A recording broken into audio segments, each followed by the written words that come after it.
ഏകദേശം 44 metre length ഈ pool വരുന്നുണ്ട്. അതുപോലെ തന്നെ 4 മീറ്റർ വിടുത്ത്. ഇതിൻ്റെ രണ്ട് എൻഡിലുമായിട്ട് വിടുത്ത് അല്പം കൂടുതലാണ്. അവിടെ നമുക്കൊരു 6 മീറ്റർ വിടുത്ത് വരുന്നുണ്ട്.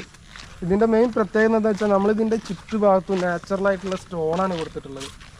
ഈ നാച്ചുറൽ സ്റ്റോണ് നമ്മൾ മറ്റാവശ്യങ്ങൾക്ക് മണ്ണെടുത്തപ്പോൾ നമ്മളെ പ്ലോട്ടിൽ നിന്ന് കിട്ടിയതാണ്. അത്യാവശ്യം ഉണ്ടായതുകൊണ്ട് നമ്മൾ ഈ ഒരു പൂളിൻ്റെ പർപ്പസിനായിട്ട് ഇത് യൂസ് ചെയ്തു. അത്യാവശ്യം നമുക്ക് കോസ്റ്റ് വരുന്നൊരു സംഭവമാണ് ഈ ഒരു സ്റ്റോൺ ഇങ്ങനെ ലേ ചെയ്യൽ. എന്നാൽ നമ്മൾ ആ നാച്ചുറാലിറ്റിക്ക് വേണ്ടിയിട്ട് നമ്മൾ ഈ ഒരു സ്റ്റോൺ തന്നെ അന്ന് നമ്മുടെ ഓണറെ നിർദ്ദേശപ്രകാരം ഇത് തന്നെ നമ്മൾ യൂസ് ചെയ്തു.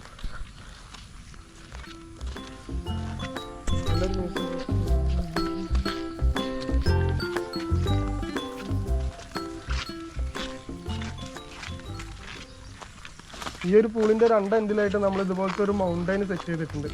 ഇതൊക്കെ നമ്മൾ സോളിഡായിട്ട് നാച്ചുറൽ സ്റ്റോൺ തന്നെയാണ്. അല്ലാതെ ടെക്സ്ചർ വർക്കോ അല്ലാതെ വേറെ മറ്റു പരിപാടികളൊന്നും നമ്മളിതിൽ യൂസ് ചെയ്തിട്ടില്ല. നമ്മൾ നാച്ചുറലായിട്ട് പൂള് സെറ്റ് ചെയ്തെങ്കിൽ കൂടിയിട്ട് ഇതിൻ്റെ ഫിൽട്രേഷനും കാര്യങ്ങളും എല്ലാം നമ്മൾ അതിൻ്റെ അതേ പ്രോപ്പറായിട്ടുള്ള രീതിയിൽ തന്നെയാണ് ചെയ്തിട്ടുള്ളത്. റെഗുലറായിട്ട് നമ്മൾ ഈ വെള്ളം ഫിൽട്ടർ ചെയ്തിട്ടാണ് നമ്മളിത് യൂസ് ചെയ്യുന്നുണ്ട്. നമ്മളിപ്പോൾ ഇതിൻ്റെ മോട്ടർ ഓൺ ആയി കഴിഞ്ഞാൽ നമുക്ക് ഇതിലൊരു വാട്ടർ പാർക്സ് കാര്യങ്ങളൊക്കെ നമ്മൾ ഇതിൽ സെറ്റ് ചെയ്തിട്ടുണ്ട്.